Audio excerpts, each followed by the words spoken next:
These three M's are critical to our business success. Why?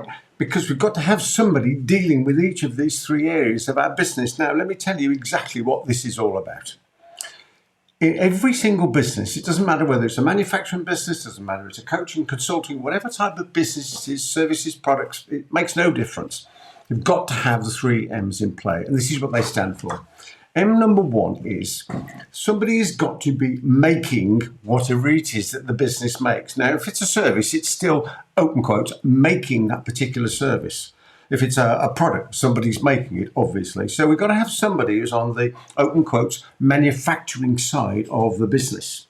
The second M, and this is a mistake I've made over life, I've made this mistake thinking that the business I'm in is the business that I do, and it's not. Let me explain. The second M stands for marketing. Obviously, within that chunk, there's also the sales side. So it's marketing and sales, or sales and marketing. That's what the M is. The M is for marketing. And I've often thought that the business I was in, certainly in the last 30 odd years since I've been doing this business, I was helping coaches and consultants to be more successful, often turning their knowledge, experience, and expertise into informational products so they could reach more people than they ever dreamed they could reach on a one-to-one basis. But that's not the business I'm in. That's what the business does. The business I'm in is in the marketing, that's what the M stands for, of the marketing of those products and services that deliver on the promise that I was just talking about. So M number one is making it. M number two is marketing it. Got to be doing the marketing. And M number three, again, sometimes I've fallen down on this, I'm better with it today, is measuring it. So whatever it needs to be measured in the business, whether it's the turnover, whether it's the profit, whether it's the actions of the marketing and the sales, there's always measurement in a business. And if we're not measuring, as the old expressions say, you can't manage what you don't measure. If it's not down in black and white, you don't own it. And all those other expressions that we've heard over all the years.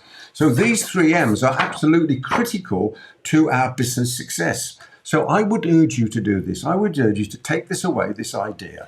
Sit down and say, right, under the M of making it, what happens and who's responsible? Under the M of marketing and sales, who's doing it? Who's responsible? And under the M of measuring, what measurements have we got to take and who's responsible? Because once we get into that place, once we get absolute clarity of what it is that we're making, marketing and measuring, then being more successful in business certainly becomes easier. I continue to wish you every success in all your making it, marketing it and measuring activities and all your adventures in life. There's plenty more videos about it if you like these ideas, and I look forward to seeing you on the next one. From me, Peter Thomson. Until the next time, goodbye for now.